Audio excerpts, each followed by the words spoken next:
Hello and welcome to the Happy, Healthy, Strong podcast. This is a podcast dedicated to helping you live a happier, healthier, and stronger life. Building a life that you love starts with you owning your health and intentionally creating the best version of yourself. So if you're looking to better understand how proper nutrition, daily movement, mindset work, and strength training can help you create a life full of happiness and health, then you are in the right place.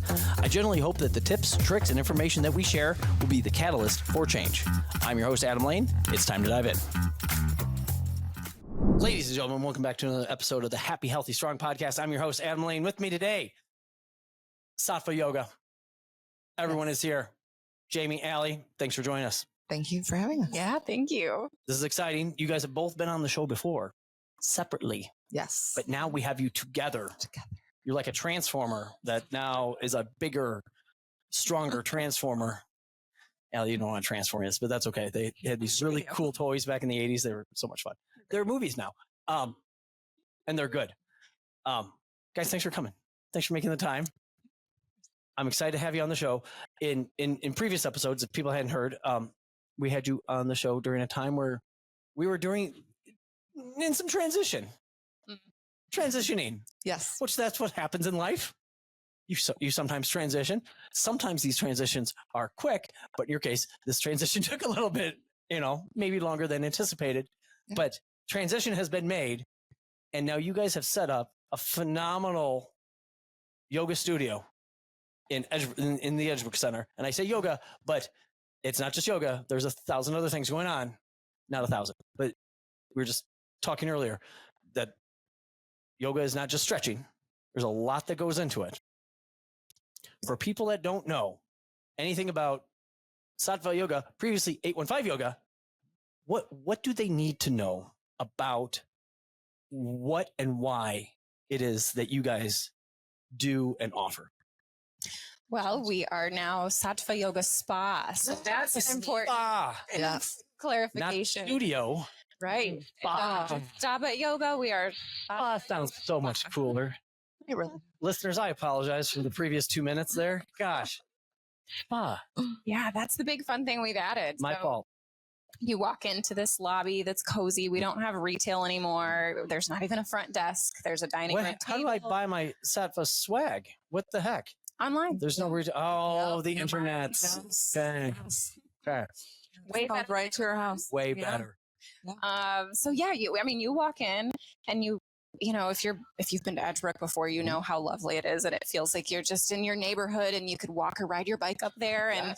And you walk in the front door and there's a big cozy couch with tons of pillows. It's like the most comfortable couch you'll ever sit on. Yeah. Dining room table. So Tyler takes his nap. Exactly. Is that okay? Yeah, gotcha. 100%. Yep. There's a bookshelf with books you can sit and read. We've got a tea bar where the tea is always free. So people just hang out there before and after class, and really any time of the day you could just stop by and you could come eat your lunch there if you wanted to, if you were in the neighborhood. Okay. But then you walk into the yoga studio where we've got yoga and hot yoga and all of that. But then you keep going back and you find some private treatment rooms, a silent meditation room. And then the fun thing is the hot and cold therapy spa, where we've got that sauna. And we talked about this last time. We did. I mean, I'm pretty sure on the last podcast, It was like, wouldn't it be cool if we added a cold plunge? Yeah. And we did. And then we did.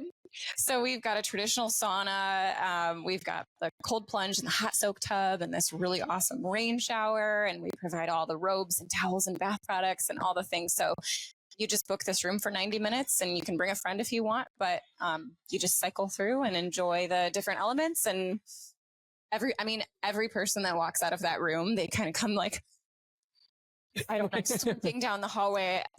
Like their eyes are half closed, like, wow, that was the greatest thing I ever did. Yeah.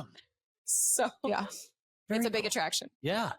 Hence being a spa. Yes. Not a studio. Exactly. Here you go. For what, Ellie, you started this back when we said this on the last podcast. I give myself total credit for the success that you guys have had. Yeah. As you should. Because you started doing stuff with us.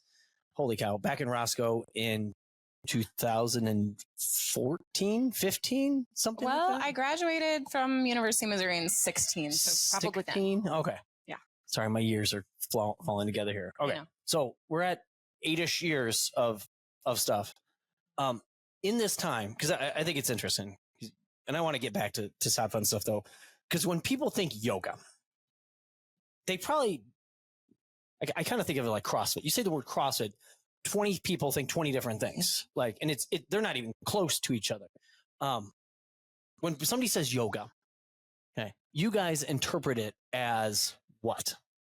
Or how has it changed, I guess, between what you started with, years ago, hey, we're to where you are right now? Because what you started with years ago, very simple, to what you have now is a spa full of lots of things, which, let's be clear, you're not in it just for the money making here. Like, you're here for the whole person. What do you guys look to do in which to help people outside of, hey, it's stretching, even though stretching is good? Sorry, I'm a very loaded question here. I don't even know what I'm asking. Did any of that make sense at all, Jamie? Did I lose you? No, I think it did. And I'll let Allie obviously speak to the transformation of 815 yoga 8 years ago, 9 years ago to now.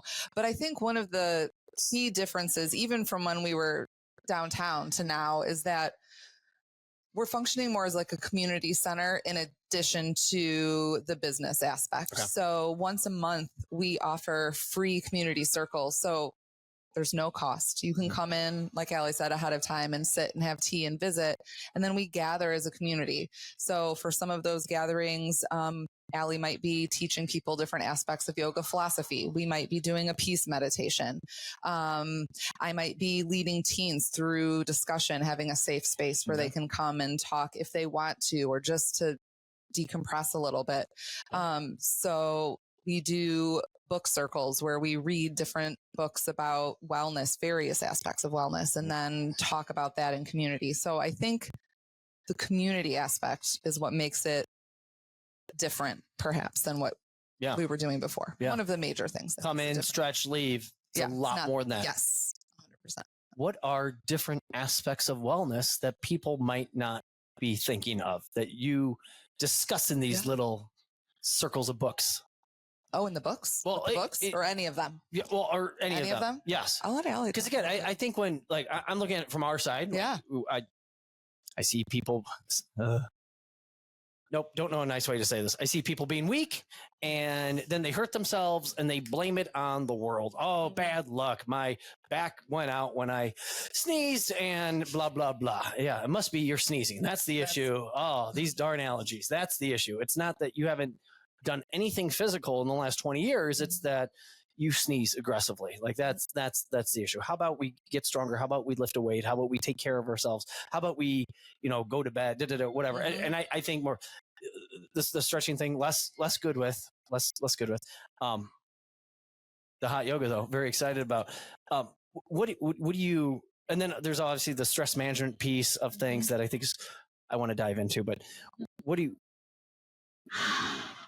there's a lot of wellness. Yeah. What do you, outside of just stretching, where do you see success with people? What do you push? What do you encourage? Dive down that rabbit hole. Yeah. Well, I'll say, and then I'll let you take over, Jamie, that I'll say my teacher's teacher, not my teacher, he's no longer living, Swami Shivananda, says that yoga is the art of simple living and high thinking. So you just blew my mind, Allie. Yoga is the art of simple living and high thinking. In other words, yoga is the art of right living. So we are definitely not just stretching at our studio. That's not where it stops. We've added all these other little services and treatments to kind of show you that there's so much more to your wellness, to your overall well-being than just stretch. I mean, stretching doesn't even begin to cover it.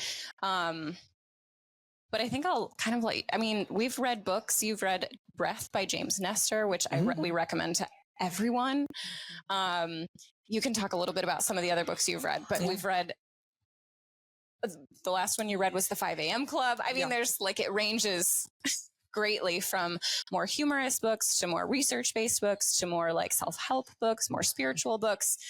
So maybe you can get into some of the favorites. Yeah, absolutely. Breath by far, I think, has been the favorite.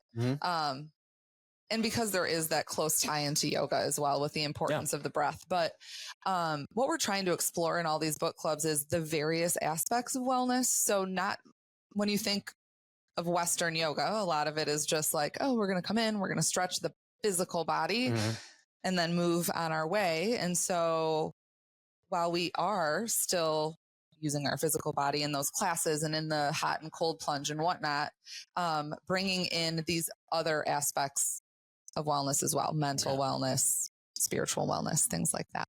So some of the books, like right now we're reading Radical Acceptance by Tara Brach. We're halfway through that book club, and it's all about what's inside and being more mindful of the decisions that we make and the thoughts that we have, because all of those things that are at play will eventually have an impact on our physical self, as we know now through modern medicine. But so just looking at that and talking about that and giving people a space to have those conversations in a safe space, to open up maybe about something that they've held really, really deep inside for a long time, being able to release that verbally in a safe space with others who care about them just allows them to feel like a physical relief then as well. So yeah. And these people don't come into book club knowing each other already. No. It's really incredible. Like people don't have these conversations in their day to day. It's with their family and closest people. It's all small talk. So I think I've received this feedback from people that do Jaime's book clubs. That's like, I have never gone there with people. I've never felt like we could get to the deep stuff or get to the meaningful stuff that needs to be talked about in life. It's like, how's the weather? Or how are you? Good. And it stops there. Yeah. So there's so much value in people. We just had all these videos recorded for little testimonials, for our business. And some of our VIPs came in and said really nice things, but almost every single one of them. I mean, I just watched these videos like 2 days ago. Almost every single one of them commented on the community piece being their favorite part of our business and being the most transformative piece of our business and what they get out of it. None of them talked about stretching, or none of them they like the hot yoga. They like the spa. That's really awesome and exciting to experience these things, but they keep coming back for the community and the conversations that they're having. Yeah. I mean, just an example, yesterday, our book club ended at 7 and I left the studio at 7:45 and there were still people gathered there with our karma yogi and that was on staff, and you didn't kick them out? Nope. They were. You don't have to go home, but you can't stay here. We're sitting on that comfy couch and drinking tea, and I mean, diving into deep conversation that had started in the book club circle. So yeah, it's pretty cool. So many thoughts here. So people diving into these deep thoughts.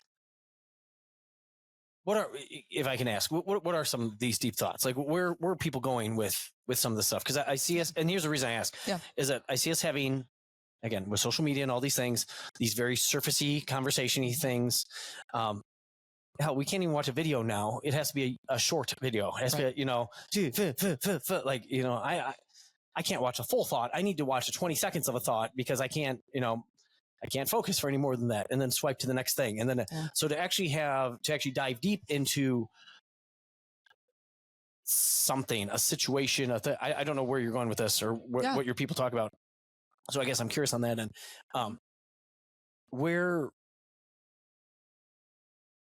what do they talk about?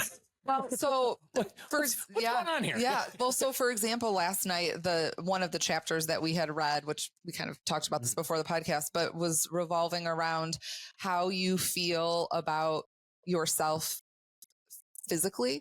And so the book discussed this woman who was in therapy because of her addiction to food. And so it walked through this woman's journey through food addiction. And then what was actually leading up to that food addiction and what lies behind that. And really digging into what caused her to make those choices. And so that brought up a lot for a lot of people. Our particular book club right now is all women, one man. And so body image. You got a guy in there. Yeah, we there do. We go. There we go. Yes. So body image is a huge point of discussion actually in a lot of our book clubs. But so a lot of the discussion was around that. Like, well, this is how I felt at this time in my life. This was how I dealt with that. This was who I talked to. This is the therapy that I found that helped. Well, this is the therapy that I found, and just really being open to discussion about that. So that was just specifically what happened last night. But interesting. Yeah. Interesting. Can we go to the breath thing? Because that's super interesting to me. Because again, we live in this world where we don't calm down. There's a lot of this shallow breathing, just we're overstimulated, cortisol levels go up, hormones are all out of whack, blah, blah, blah, blah. To actually calm down and to breathe. Allie, you've worked with our volleyball kids before who, you finally, we're talking high school, high-end, high-level athletes, and they're brilliant. We have kids who are the salutatorian and valedictorian. They're taking all the AP classes. They're going to college already with 30 credits in the bag. It's ridiculous. I had 4. It was calm down, enjoy college. But they're taking they're doing the dual credit thing and and you've come in multiple times, sat them down, got them to close their eyes, actually got them to breathe. Just breathing. We always breathing, deep, full.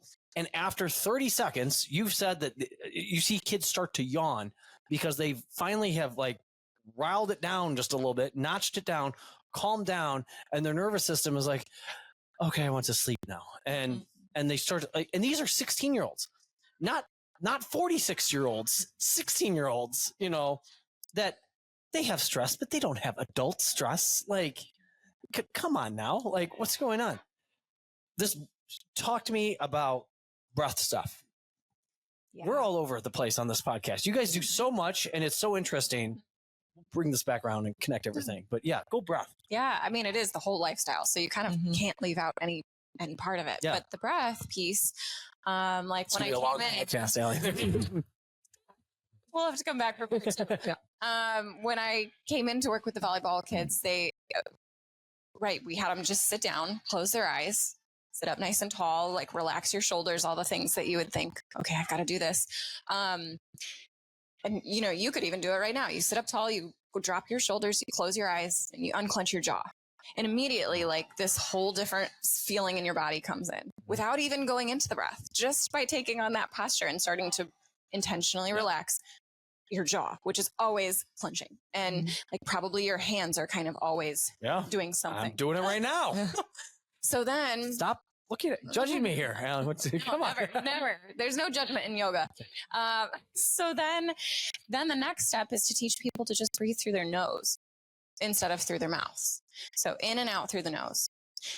There's a lot of times where a big sigh, like a big inhale through the nose and a big exhale through the mouth, is helpful. But in general, and that's what this book Breath talks about. Nose to nose. From cover to cover is, breathe in and out through the nose. If you want to then even take it a little step further, breathing in, breathing out for twice as long as you breathe in can be really helpful for down regulating the nervous system. So when I worked with volleyball girls, I think almost every time the whole breath practice, we were just breathing in for 4 and I was counting. Inhale 1, 2, 3, 4, exhale to 8. And you can count in your head. And I would do that. So I would do that with them for 10 rounds of breath, not very long. And by round 3, they're yawning. So it happens quickly. It doesn't take much. You can do it in the grocery store line. You can do it in your car, particularly if someone cuts you off and you experience a moment where your brain goes, where you have those stressful moments, and you'll know the more you pay attention, the more you see the stress when it comes up. So when that happens, in for 4, out for 8, and breathe through the nose. Breathing through the nose alone helps to calm the nervous system faster than about anything else. And I teach the kids by saying, if you breathe through your mouth, in or out, it stimulates the nervous system just in the same way that if you saw a ghost or something startled you, anything startled you, you would go, you would gasp. Yeah. So your body's natural reaction to a little bit of stress is to start breathing through the mouth. Mm-hmm. If you can intentionally rewire yourself to breathe through the nose, all sorts of things happen, not just nervous system downregulation, but this book gets into like the facial structure of your bones changes and the way that you sleep changes and everything in your life starts to change just by breathing through the nose. It's really, really awesome. Can we dive? So if I'm a regular adult listening to this, I'm a 40-year-old adult. Yeah. I have a job, family, kids, stress. Like if I incorporate some time, it could be first thing in the morning, laying in bed. It could be last thing at night, laying in bed. It could be during my lunch hour. Like it could be driving in traffic, whatever it is. What benefits do people get from breathing through the nose? You want to talk about this? Yeah. You led the book club. I want you to lay out everything. So because I'm thinking like people are like, well, if I'm not going to lose weight from this ordeal, why would I even, I want to lose 10 pounds. Stupid breathing. That's actually that can happen too. Okay. Yeah. So, I mean, truthfully, if you can only do one thing to better your health right now, today, this moment, it would be to start consciously breathing in and out through your nose. Okay. And it is crazy when you start doing that you realize how often you are not breathing through your nose. Humans are the only mammals who have evolved to breathe through our mouths. No other mammal on the planet does. Yeah. So that right there. Yes. So if you think of like your dog, when it's really tired and it's hot out, then it's breathing through its mouth because it's in distress. Yeah. But any other time, your dog's not like breathing through its mouth. It's just sitting there breathing through its nose. And so I liked your dog impersonation. Yeah, that was nice. So if that is the only thing that you can do, just start doing it when you're at work.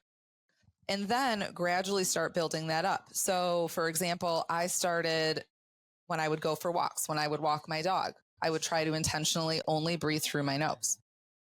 When I first started, it lasted 10 minutes. Then I could do it a little bit longer, then a little bit longer. Then you can step it up. Okay, I'm going to go on a hike and there's going to be hills in my hike. See if you can breathe through your nose. Yeah. And it's interesting what will happen. I know I was out in Idaho visiting my husband's cousins and we were going to go hike up this. I mean, it wasn't like a mountain, but I mean, it was a big change in elevation. So I'm like, I'm going to breathe only through my nose. Well, I didn't tell anybody else that I was doing that. So I got halfway up and I'm like, I need to take a break because my body was so fatigued from breathing only through my nose because I was not used to that. Yeah. Was there altitude there? Yes. Also? Okay. Yes. Okay. You're fighting that too. That too. But so it was really interesting, like how far away we as modern humans have gotten from being able to breathe through our nose. Yeah. And there's like a plethora of physical benefits that can come about just breathing through your nose, but it's really hard. And I know something that her husband has started doing and that I was doing and then I stopped, but I need to start is like just a tiny little piece of like medical tape over your mouth when you go to sleep at night and just breathing through your nose when you sleep. And you'll realize how often you are not sleeping and breathing through your nose. Yeah. So, I mean, if you sleep for 8 hours a night and you tape your mouth closed, that's 8 hours a day then that you're getting of nostril breathing, which is pretty awesome. He has stopped snoring completely and he is a snorer. So he has stopped snoring. Just throwing him under the bus on this poor podcast. I love him. He wouldn't mind. He tells everybody this and tells everybody to tape their mouth when they sleep because it's so awesome. He stopped snoring and stopped grinding his teeth completely. Mm-hmm. Oh. Yeah. Yeah. Mm-hmm. And it's that like stress response, like grinding your teeth is a stress response, right? Just like clenching your jaw on a more extreme level, but while you sleep. So and when we travel and he forgets his tape, he snores and he grinds his teeth. So it's pretty amazing. Yeah. It's awesome. That's fantastic. So that's an easy piece of it. Like to do thing, like right now, easy. You don't have to spend money. You just try to breathe through your nose. Yeah. So I messed with having the little Oura ring with the sleep tracking stuff. Because I was, with the bad beard that I have to be able to, I bought the actual like mouth tape. And it's, you don't need it, Allie. You don't need it. He uses blue painter's tape. Yeah. That's hilarious. And he'll, like, if he's got a little facial hair, That'll last for 12 years. Yeah, I don't that think roll he's will go forever. Yeah, if he's got any facial hair, like, he'll put it across his lips rather than up and down over the lips, you know, so that it's not in the facial hair. Yeah. Yeah. Gotcha. Yeah. No, because I'm amazed how then looking at my sleep data, my deep sleep will be better. Really, sleep score overall will be better. And I think that's because from a nervous system standpoint, I think I downregulate quicker. And I'm not terrible, but if I get overtired or if I get overstressed out, my wife tells me I snore. I've never seen it. Not convinced that she's not making up this whole thing. But I obviously don't snore with it. I think it's very hard to, I don't even know if you could snore through the nose. Could you snore through the nose? I wouldn't think that you could. But I don't know, it just, so and now all of a sudden I think the body down regulates better, gets into deep sleep better.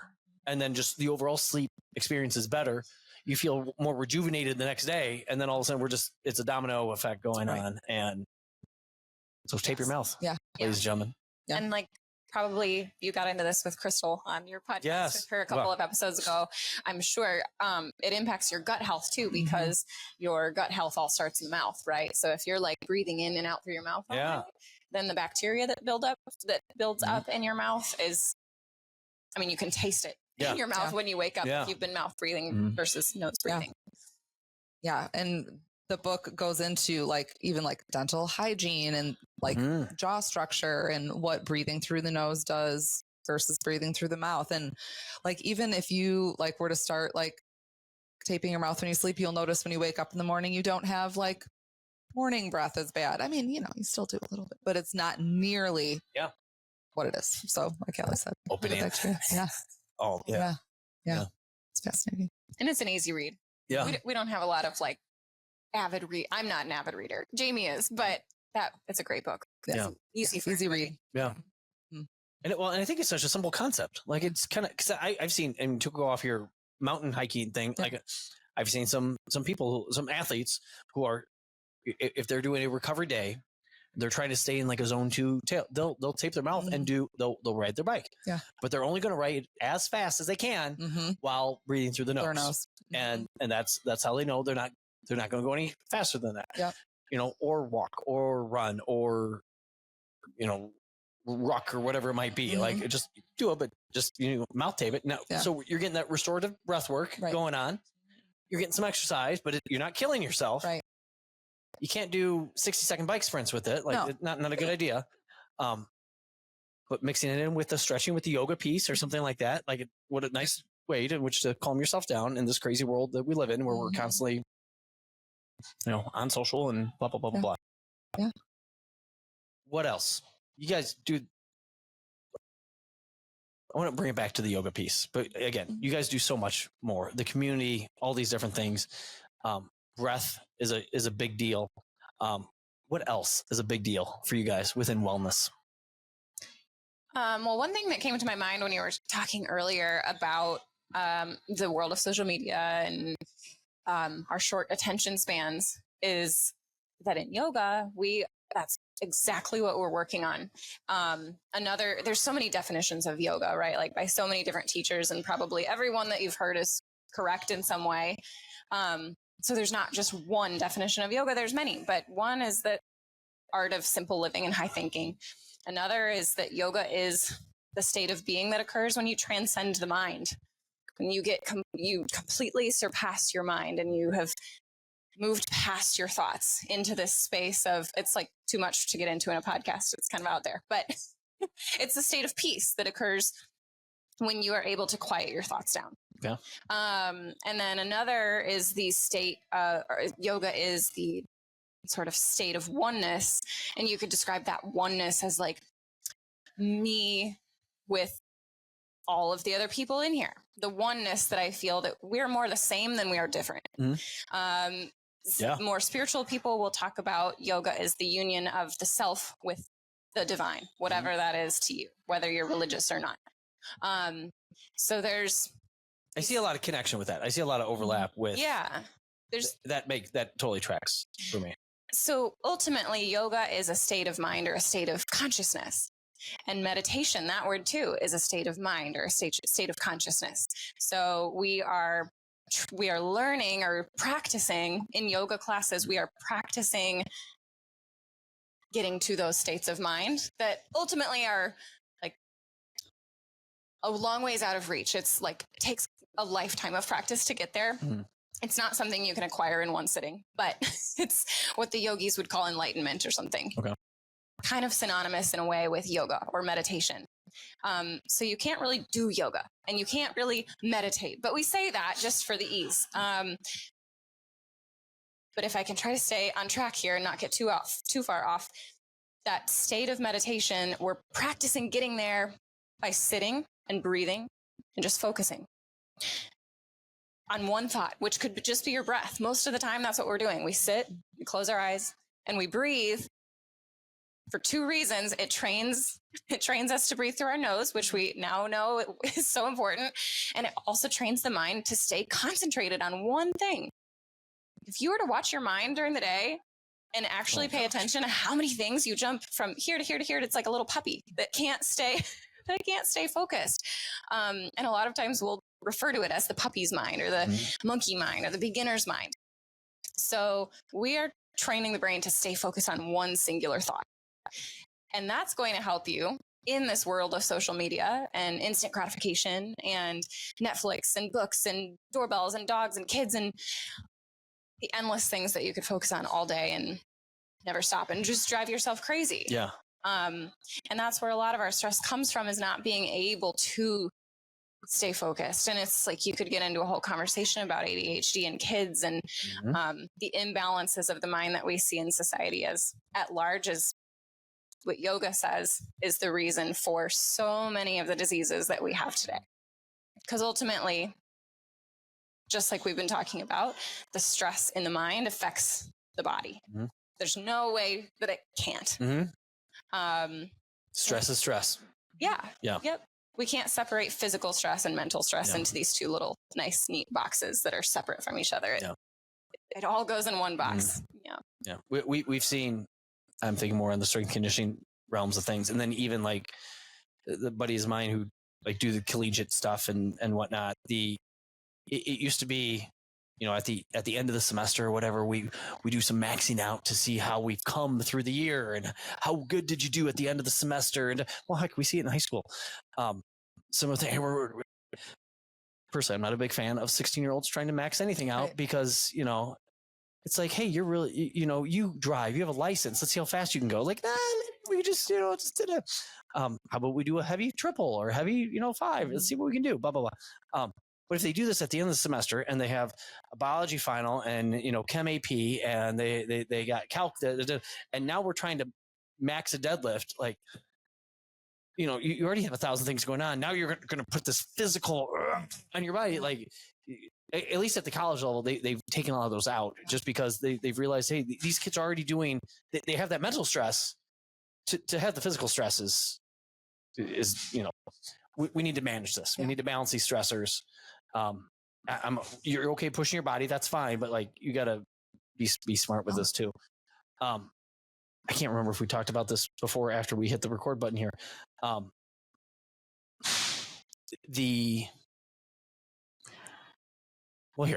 me take this a different direction.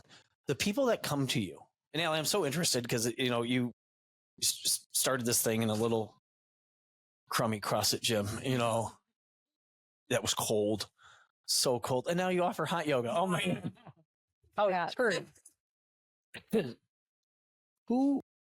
Who's your ideal client? Who comes to you saying this is what I need for whatever? And what are they looking, what problem do they have that they're trying to solve through yoga? That's for anybody here. Yeah. You can. If you have something in mind, go ahead. I have a lot of things. Yes, I also say, I would definitely say we don't have like an ideal client. We are seeing, and it's very interesting, a very broad spectrum of people that are coming. Really? We have teenagers that are coming. and all the way up to, trying to think of my good friend. I think she's 86. Wow. 80 something in her mid to upper 80s. Okay. Who comes regularly, and everyone in between, and males and females. And with the exception maybe of the people that are coming to hot yoga that want to really get their like sweat on, the majority Those crazy of the people, man. Yeah. The majority of the people are coming because they need a safe, quiet space to just be. Whatever that being is, if it's sitting down and breathing, if it is stretching, if it is moving the body a little bit more, but they just need a spot to sit where it's quiet and there's not a bunch of craziness going around. Gotcha. That's what, I don't know if you agree. They're looking for peace. They're looking for quiet. They're looking. Yes. They come in, they sit down with you. My life is too all over the place. I got too much noise. I want to relax. Yes. Yeah. And I think that they don't realize when they first come that they are seeking that community piece that we've talked about.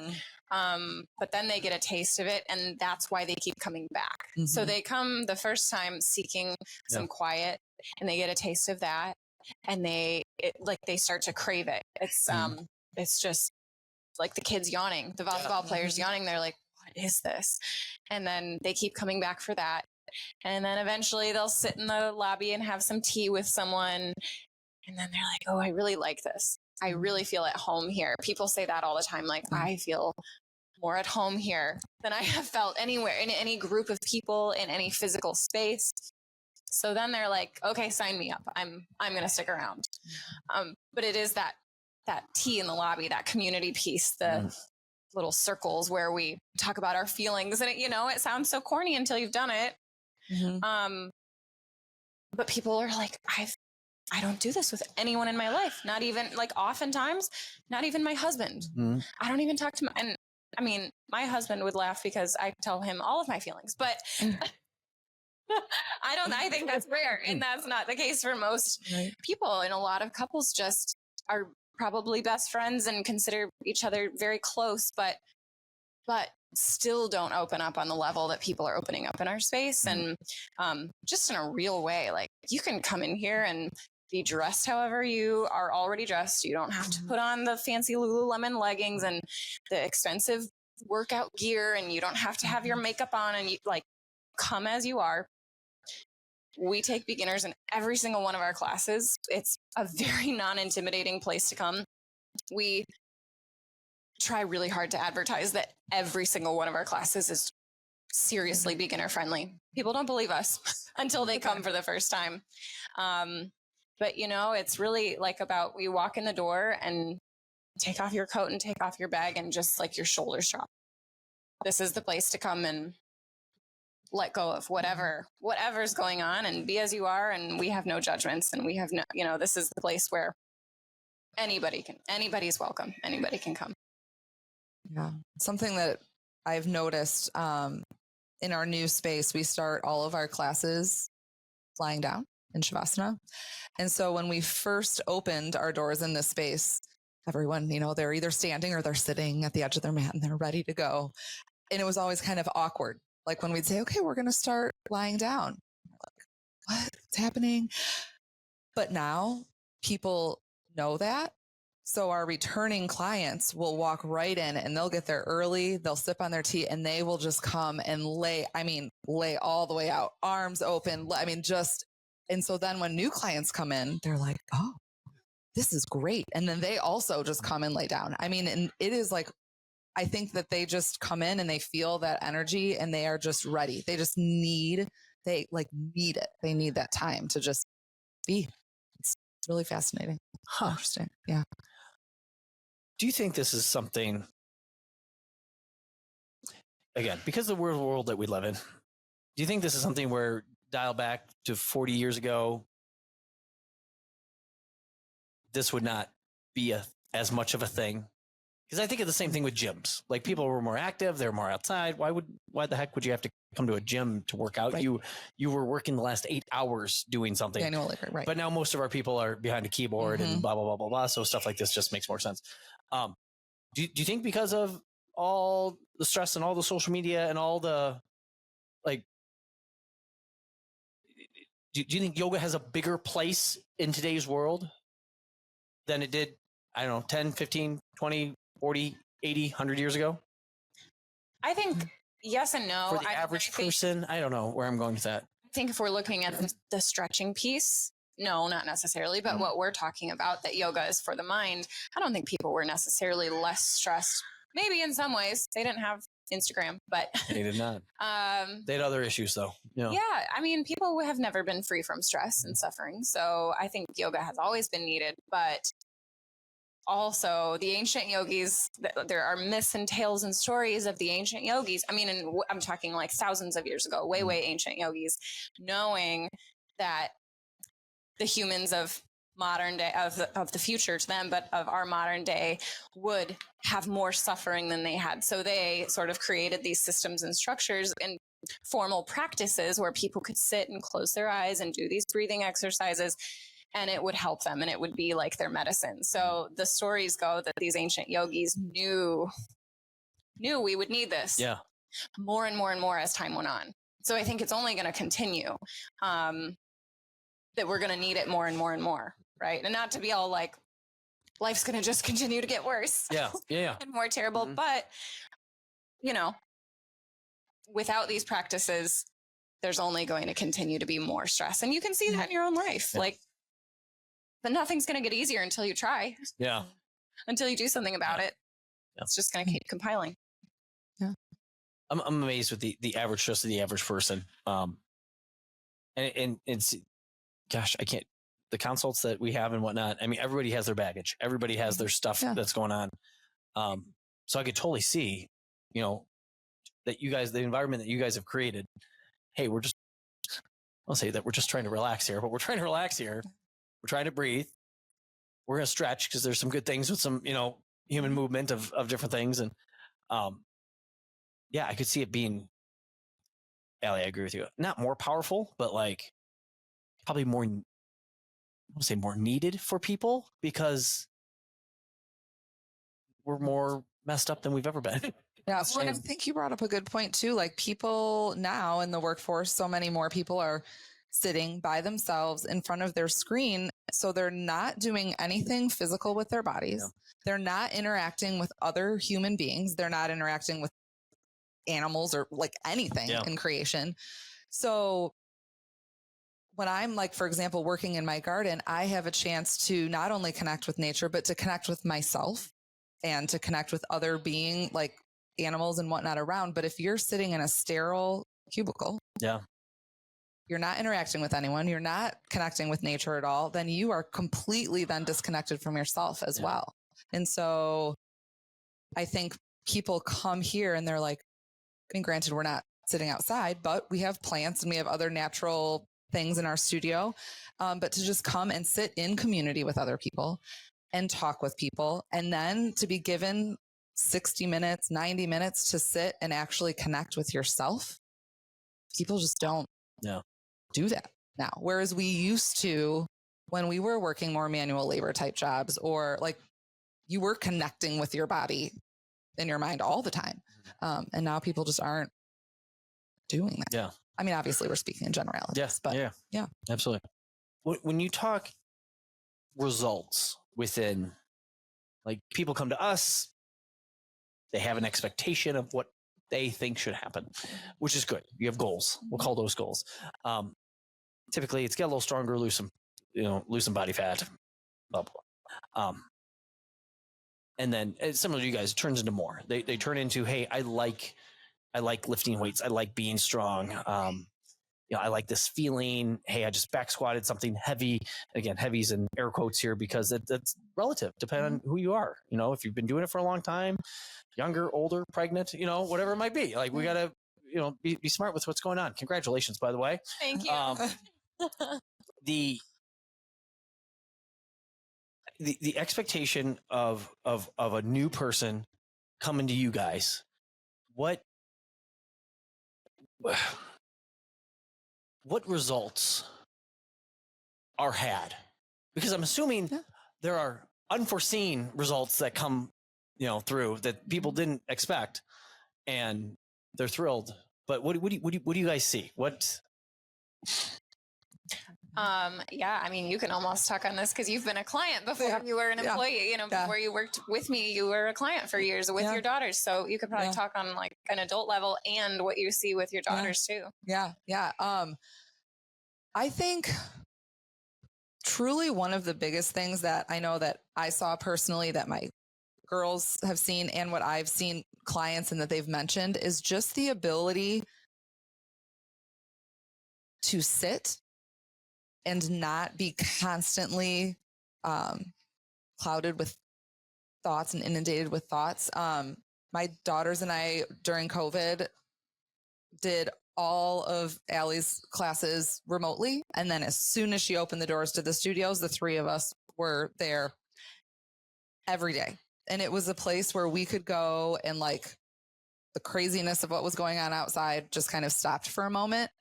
And then I felt like I was always able to be more productive in my day because that gave me that 60 minutes to like, okay, here I am. Here are the girls. Now I can focus on other things. Was that your attraction to it? Like, I just need more quiet in my life. I need why? What's? I think it started more for me. I mean, I started doing yoga back in college for exercise, for fitness. And then that was why I joined 815 Yoga. But like as Allie's studio evolved, I kind of just evolved with it, I guess. Yeah. Interesting. Yeah.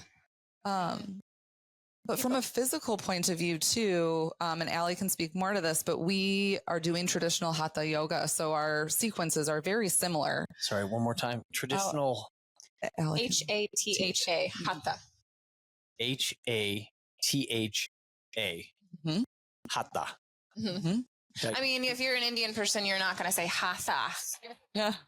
Right. So yoga comes from India. So we try to stick to the roots and honor the traditions. Yeah. Okay. So we're doing a similar physical sequence every class. So that is really cool from a physicality point of view because of that similarity, people are able to see their progress physically. So like, wow, I wasn't in our seated forward fold. I wasn't even able to like get down to my knees, but now it's been a month and I can reach down to my toes. And so I think because of that routine sequence, people are not only noticing the mental benefit, because I think that actually seems to be, they're noticing that first, I don't know, at least from my point of view, but they're also then able to notice marked improvement in the physical body as well. Yeah. Yeah. People say they can more easily relax, of course. We've been talking about that endlessly. So relaxation being a skill is something that they acquire. They sleep better, more soundly for longer amounts of time. They're just generally happier in their lives, like more at peace with whatever is. There's this ability to accept whatever comes your way and not be so upset about it if it's something bad.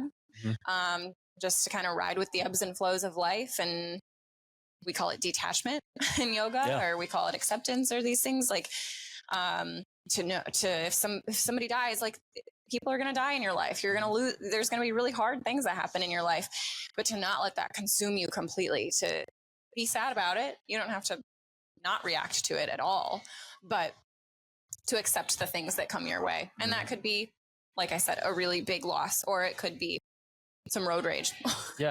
To not get so mad and so angry when you drive and be so reactive and so irritable. People say they're not so easily overwhelmed. Their digestion gets better. Their joints feel better. Like there's physical stuff.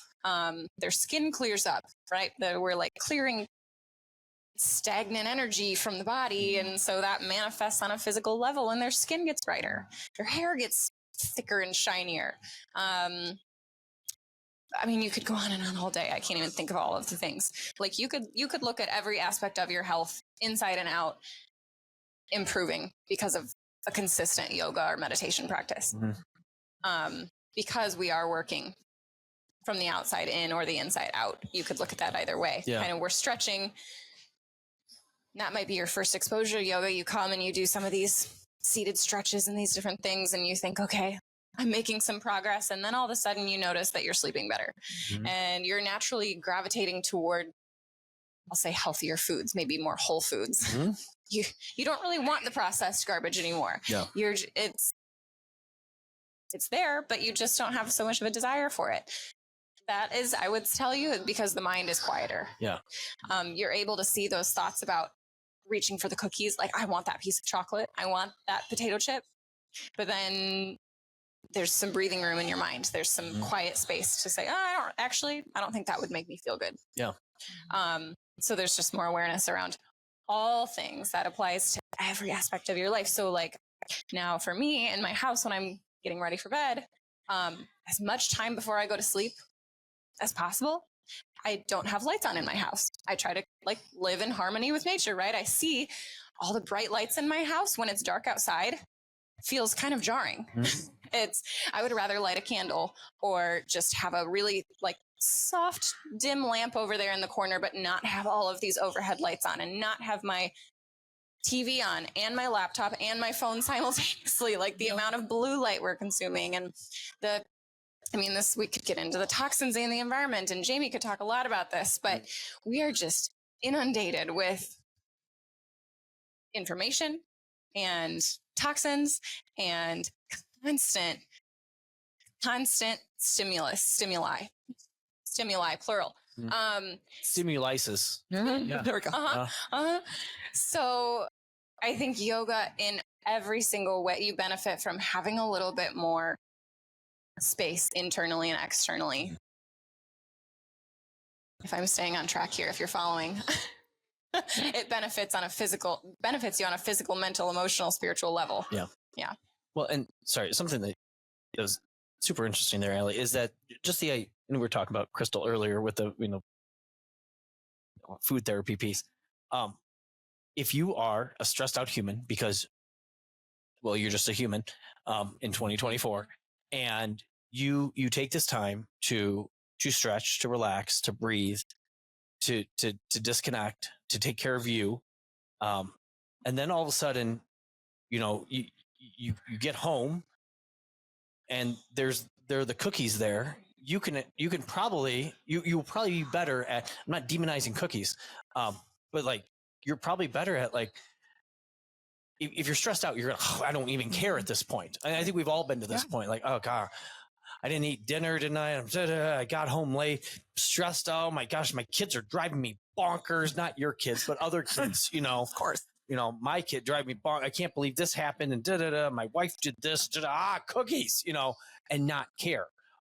Or if you, and say all those things are still happening, but you took some time for yourself to, calm and breathe down and think through some things. And, you got that angry email, but you didn't respond back to it right away.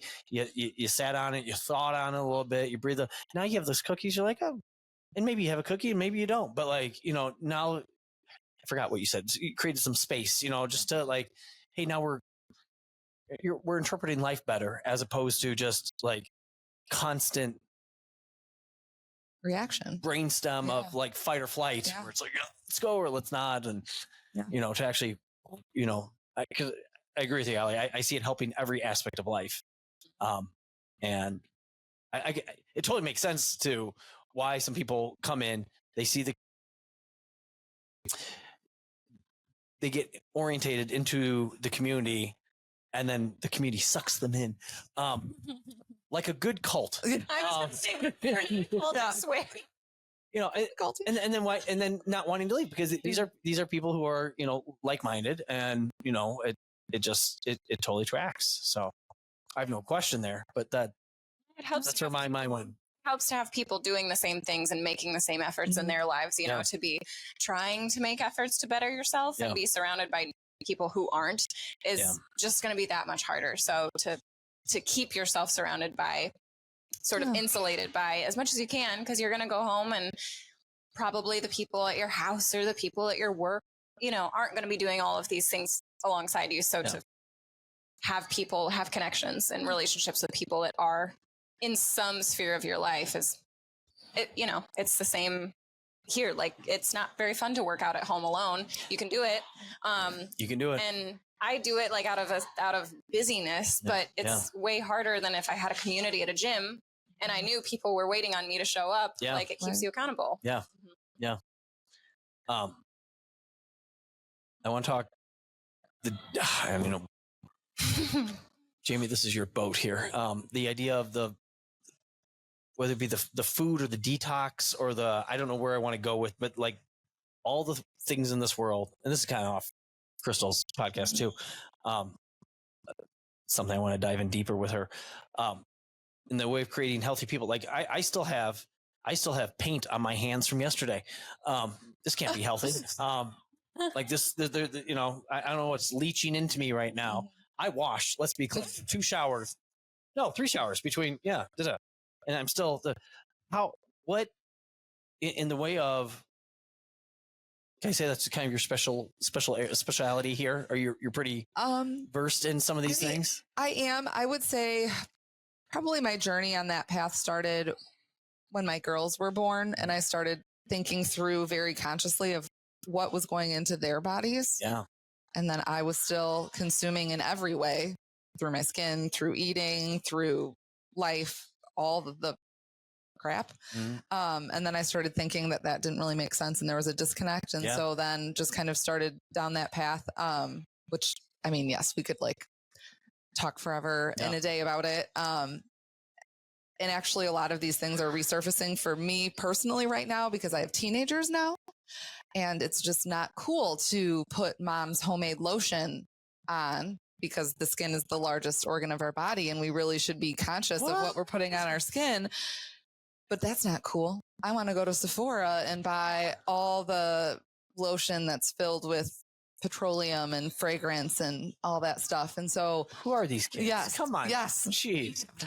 And so just have them listen to this. Yes, exactly. So it's been interesting, to try to navigate that because consciously I know like that's not good for them. Yeah. But then also there's that like, I understand they also don't want to be the weird kid too. So I don't know. That's been really interesting.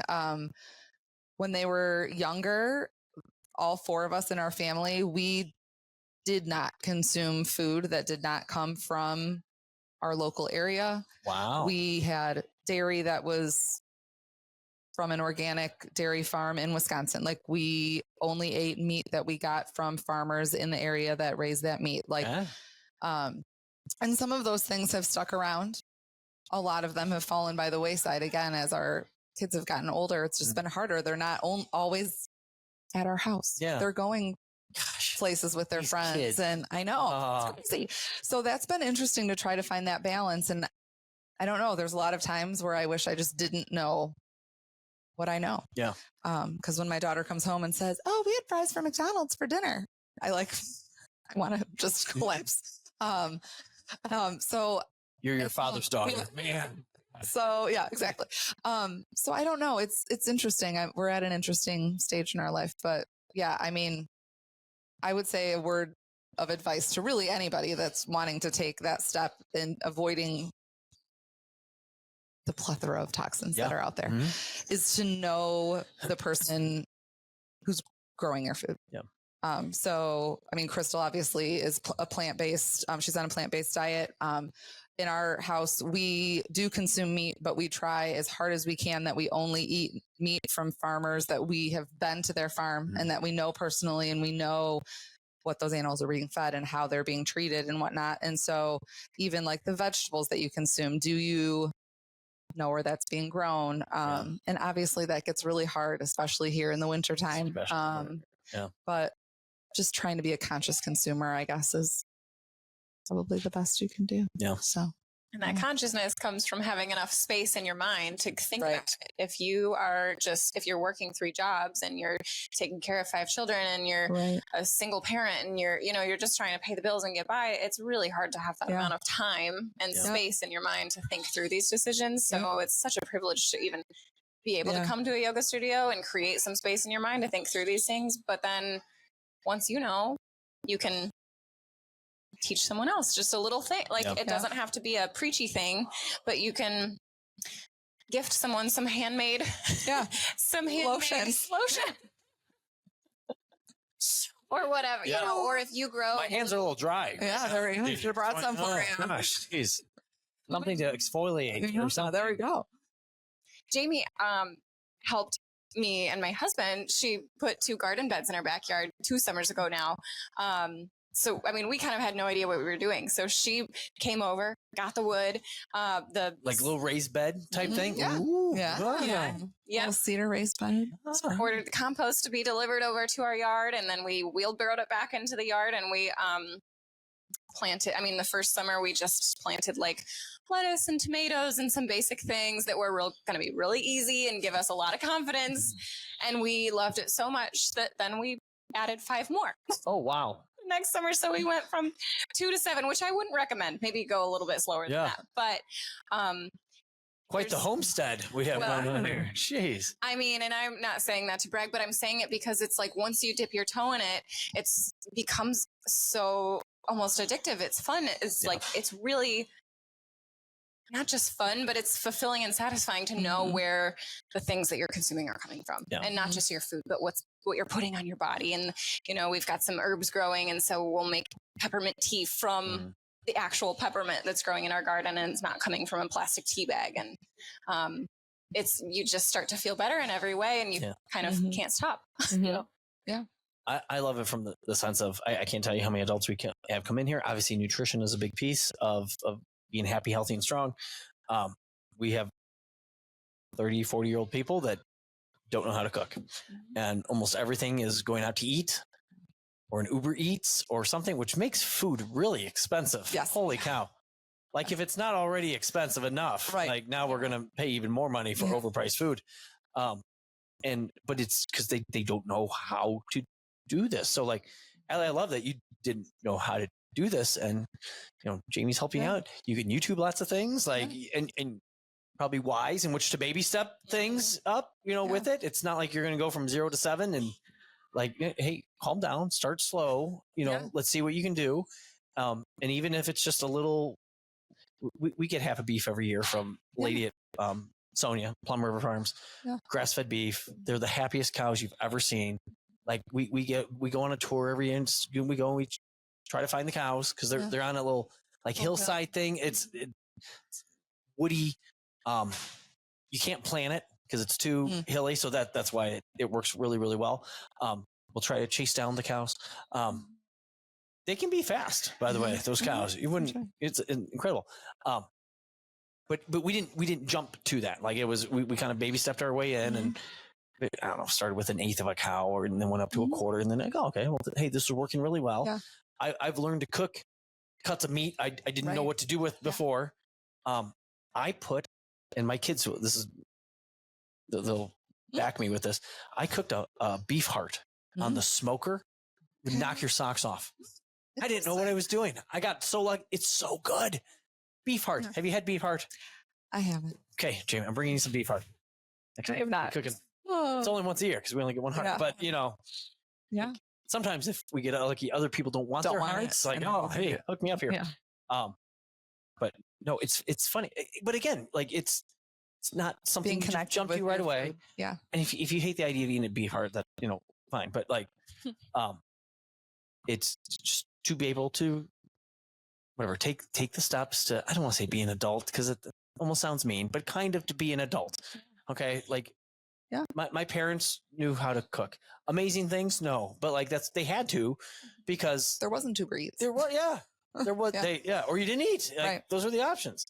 And obviously my grandparents and stuff like that, and it was simple and it was whole foods and it was a lot of the garden stuff and we're really lucky in the Rockford area. I believe now, and I could be wrong, but I believe all of the farmers markets now, and at least most of them, except the link card too. So, how high tech are we? The ability to eat local is now no longer constrained to people who have lots of money. Yeah.